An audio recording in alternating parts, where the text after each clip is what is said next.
Today is December 5th, 1995. My name is Susan Perez. Today I'm conducting an interview with Mr. Morris Shapiro in Green Lawn, New York, in the United States of America, and the language being spoken is English.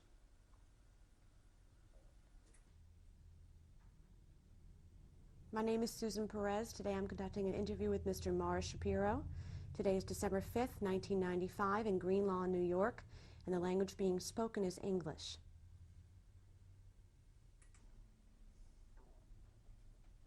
What is your name? My name is Morris Shapiro, S-H-A-P-I-R-O. And your name at birth? My date of birth? Your the different name of birth is S-Z-A-P-I-R-O.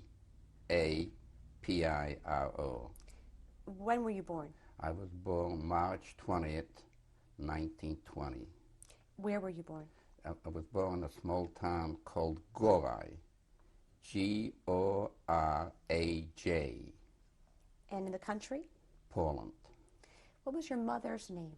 My mother's name was Hinde, and her maiden name was Harman. And your father's name? It was Mendel, and of course the family is Shapiro. Mm-hmm. What is your current age? Well, how old are you now?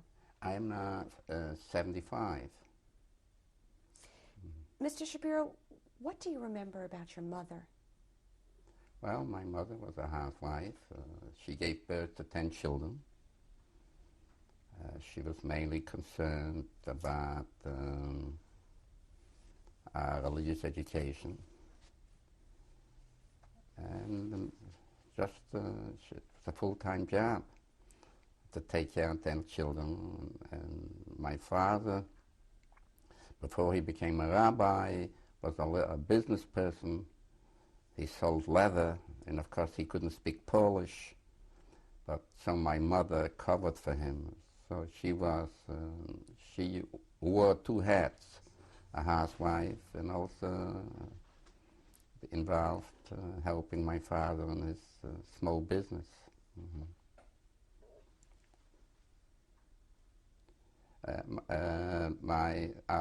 I said a little while ago, Gorai was a very small town. The Jewish population was about 90 families. And it was like a square, for instance, just like this house, like that. And the surrounding was Gentiles, farmers. And that town has become famous, even though it's a little town, because the Kotzker Rebbe, the famous Kotzker Rebbe, a great Hasidic master who revolutionized Hasidic thinking, he was born in our little town. I remember the pulpit was still there. He lived 200 years ago, but the pulpit where he studied was still there. The synagogue was dilapidated, but the community didn't want to rebuild the synagogue because then they will lose what you call the synagogue where the Kotzker Rebbe as a child worshipped. So that it became famous.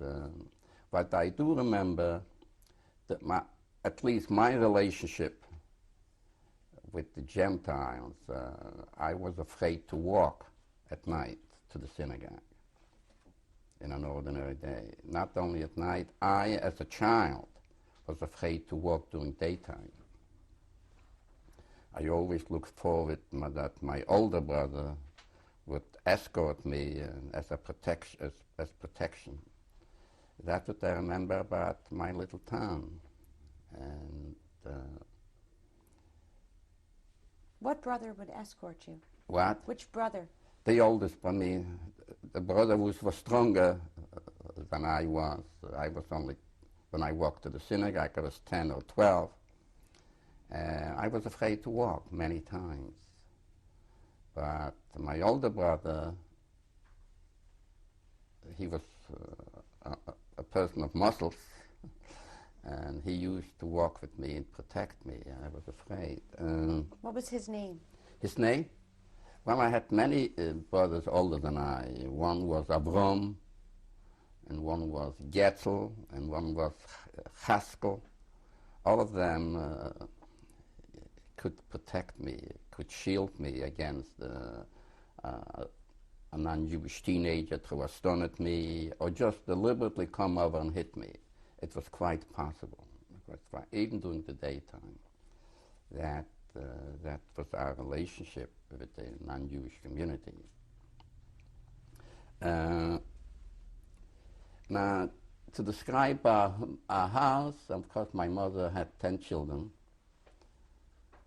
We all competed for recognition.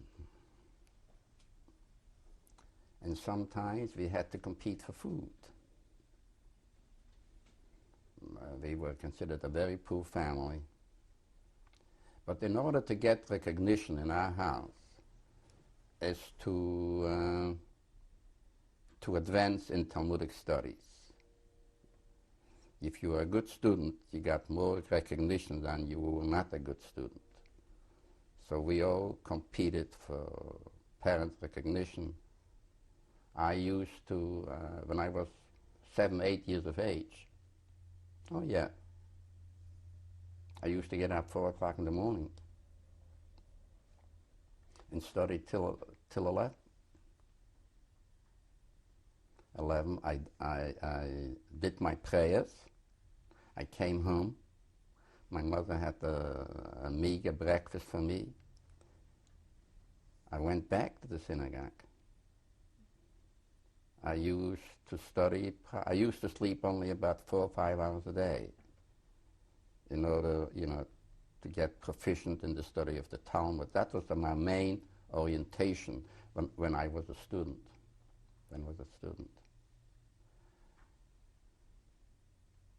And at the beginning, my father had a tutor for me. And I remember he paid him 2.5 zlotys, which was a lot of money, probably 30% of my father's income. He studied with me every day, about 3 hours a day. Later on, I had outgrown this tutor. In other words, my father felt there was nothing which that tutor could teach me anymore. So I studied on my own in the synagogue, at the synagogue where the Kotzker Rebbe studied.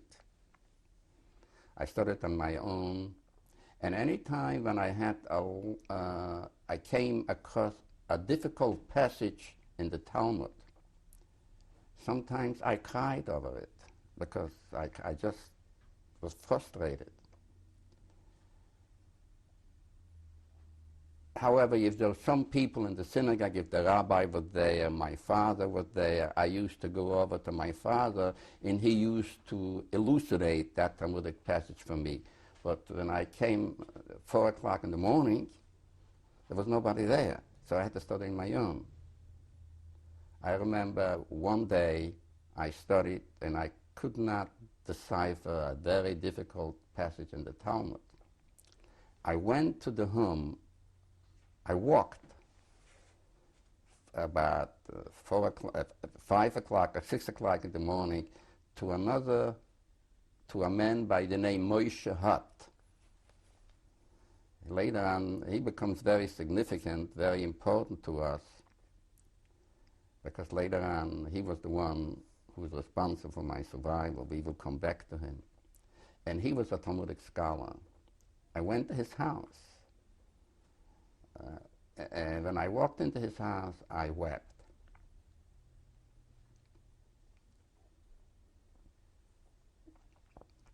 He asked me, why are you, in Yiddish of course, why are you weeping? So I was embarrassed to tell him that I'm frustrated, that I don't know the Talmud. I told him I was attacked by a non-Jewish boy. I remember that. And he explained it to me. And since that time, he developed a very liking, a great affinity for my persistence to study Talmud and my depth in the study of Talmud. So he had great love for me since that time. And I remember he had a son, almost my age. He couldn't study Talmud as proficiently as I. he used to ask me to study with his son, Talmud. How old were you then? About 10, 11. Had you ever gone to a secular school at any No. point? I went to I had the secular school in which I had was only 1 year and a half. My father took me out from a secular school because my father felt that will interfere with my Talmudic endeavors. So when I came to this country, I knew that 2 and 2 is 4 from the Bible, not from any kind of secular background. When I came to this country, not only couldn't I speak English, I didn't know anything about secular culture whatsoever. I don't know Polish history, and I don't speak Polish. All my secular background, which I have now, I acquired it in this country.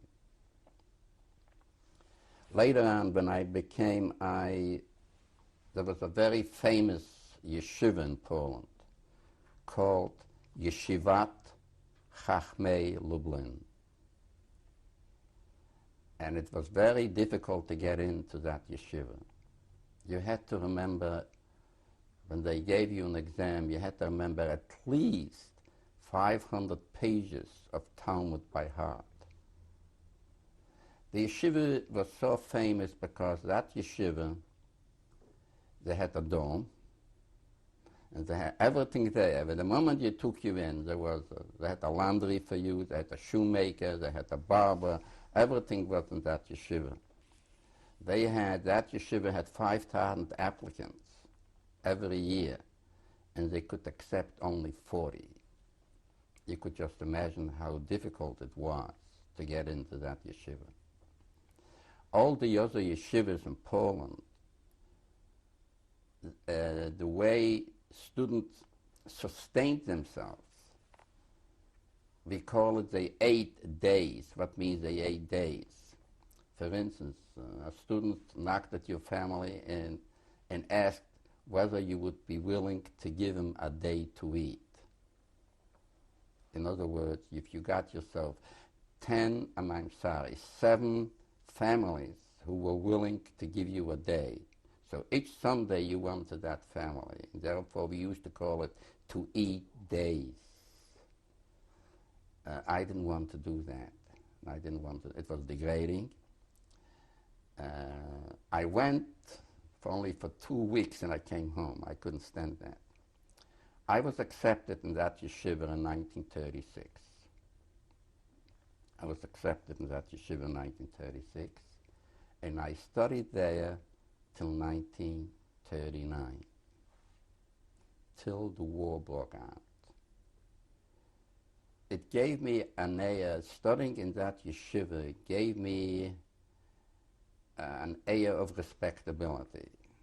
Even today, if I go to ballpark, if I want attention, the only thing that I have to tell them, I studied in Lublin. Immediately, I get all the respect and all the attention. It was a very famous yeshiva. And it was 3 levels. Beginner's level, what you call here, level 1 was the earliest, level 2 was the second, and level 3 was the highest. The very first year, of course, I studied in level 1.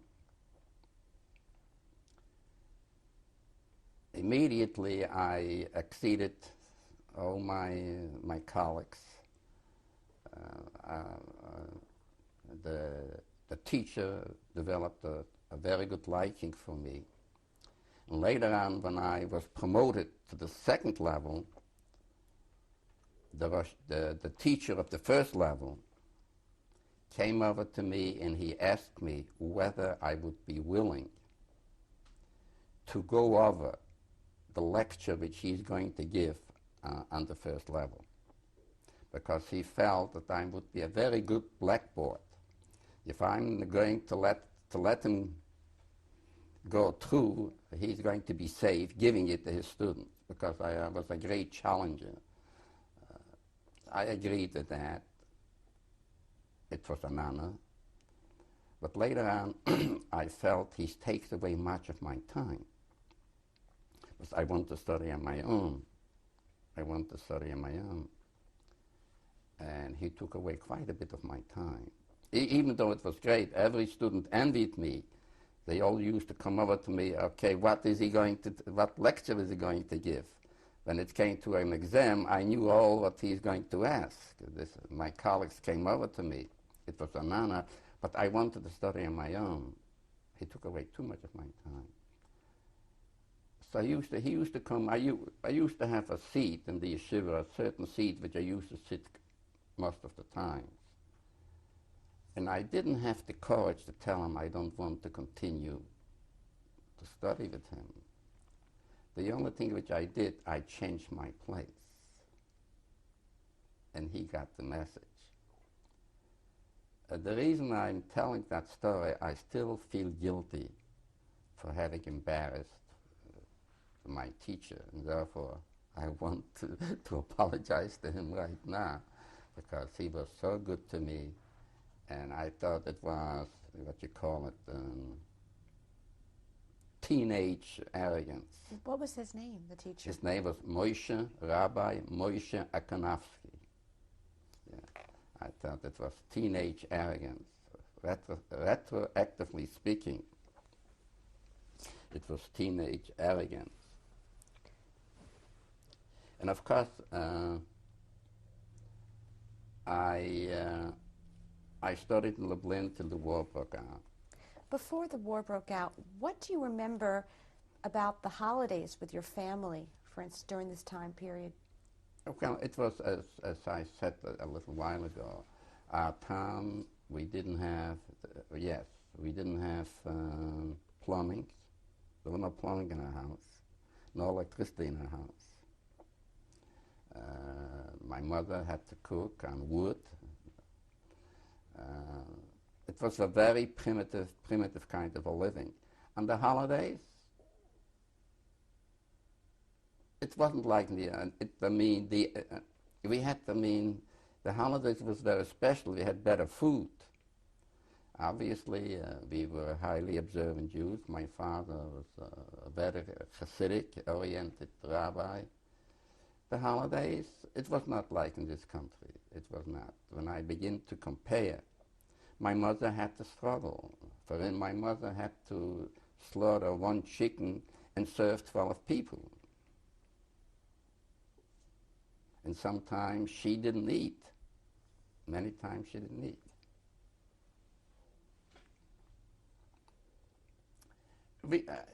It's not like in this country you look forward for the holidays. Religiously speaking, every day was a holiday from a religious point of view. And from a mundane point of view, the holidays were not too much, better than an ordinary day when it comes to a mundane point of view. Yes, we look forward for the holidays, we look forward for the Shabbat, but again, we had to fight for a piece of challah. We were 12 mouths to eat. So the holidays, we were a very poor family, However, my father spent every week 4.5 zlotys for tuition. That probably was 25% of his so-called income. And he paid his teacher every Friday. That was the atmosphere of learning. For instance, many rabbis today will ask me stories about this and about that. And all the stories which I have now, that is my claim to fame. I have a lot of stories. Is which I heard from my father during the Shabbos dinner during the holidays, and so on and so forth. What do you remember about your father presiding over the My father? over the dinner? I've heard my father's melodies. I still have, on Friday night, I still chant my father's melodies. And of course, I still relate my father's stories. Now, many books have been written. I'm sure you heard about Elie Wiesel. He wrote books. Well, these stories were constantly related in our house by my father, by my older brothers, by my grandfather. So when it comes to stories, they call me, I'm a master of storytelling. What kind of a story has he? Hasidic stories, anecdotes. I mean, all that. That was the humor which we have. There was no, for instance, we didn't have TV, we didn't have radio, we didn't go to the movie. So you need some kind of entertainment. In other words, we used to ridicule one another. That was our, what you call, our mode of relaxation, to relax. Yeah, that used to be in our house. But sometimes we argued too. I mean, it wasn't always so honey. We used to argue once in a while because we stepped on each other's toes. And sometimes it was jealousy too. I was, for instance, the moment I left the house and I started the yeshiva, I had no problem with eating. I mean, the yeshiva served me much better food than my mother ever served me. So I assume my brothers are a little bit jealous of me. Look, for instance, my father used to say he is happy that I study in this yeshiva. The only thing which he's concerned I will develop an attitude that bagel grow on trees. Because over there, for instance, we never ate a fresh bagel in our house. My mother used to bake Thursday night. My mother used to get up Thursday night, bake bread for the whole week. We had to eat Thursday, but my mother baked the previous Thursday. But in the yeshiva, we had fresh bread every day. You could just imagine how my other brothers, they didn't say it, I'm just imagining, just projecting that they were somehow jealous about me. And that, when I begin to reflect, I was considered the weakest child in the family. I had problems with my throat. Every once in a while, my father and mother had taken me to the doctor. I was more afraid that I'm going to be eaten up than any other brother in my family. I was called the weakest person in my family. I survived and nobody else survived. I would say studying in that yeshiva was a prelude for my survival. Studying in that yeshiva gave me an aura of importance. You might want to call it arrogance. Look, I studied in that yeshiva. Or you call it an aura of respectability. Everybody respected me. When I came home for the holidays, I could see everybody was looking at me. Oh, he studies in Lublin. Not only was the religious community show me respectability, even the secular community just as well respected. When I walked in the street, I could see people were looking at me. Oh, he studied, what's this kind? And I remember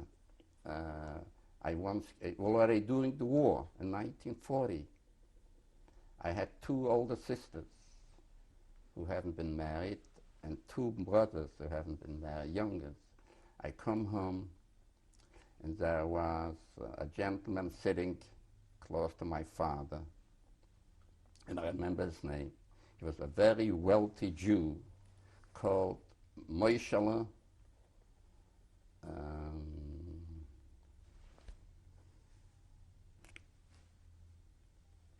I forgot his family name. It just escaped me. Karpel, yeah, Moishele Karpel.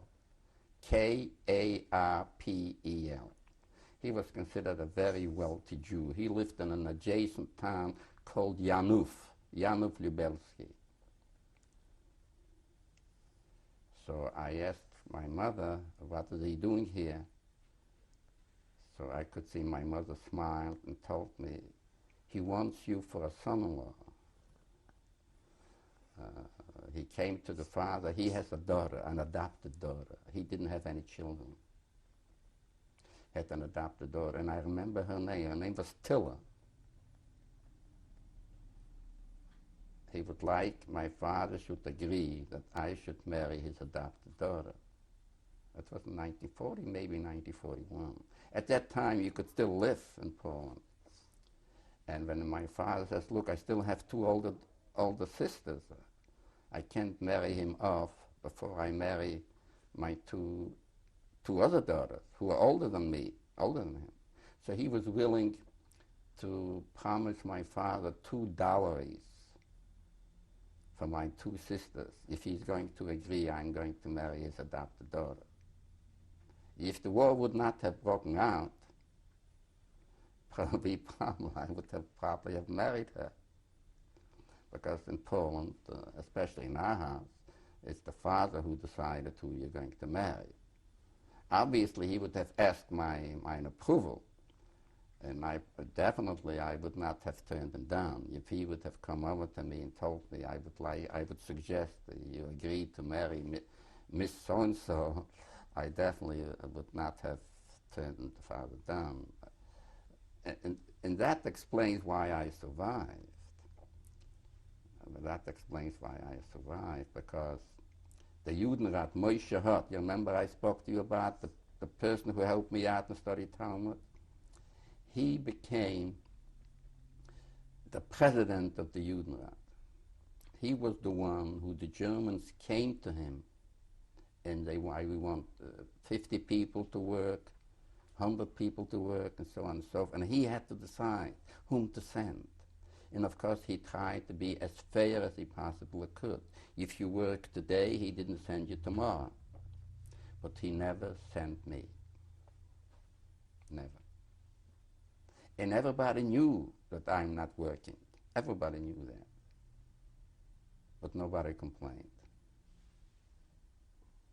It seems that everybody felt we should protect him. We cannot let him see Germans.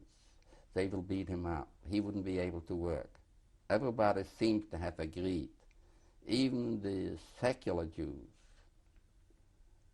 So I actually never came face to face with a German, except once. Except once. Once I was sitting in a little room. Yeah, the only thing which he asked of me, Moshe Hart, that I shouldn't walk in the street, because he didn't want me to be visible. So I remember my mother used to lock me from the outside.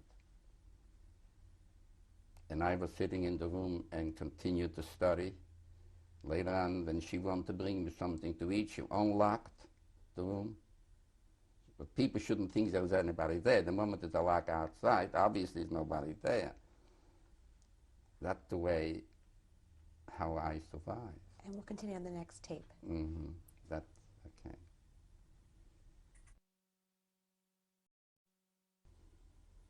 Today is December 5th, 1995. This is tape 2 of Mr. Morris Shapiro. September? I'm sorry, December 5th. 4th. December 5th. Okay. My name is Susan Perez.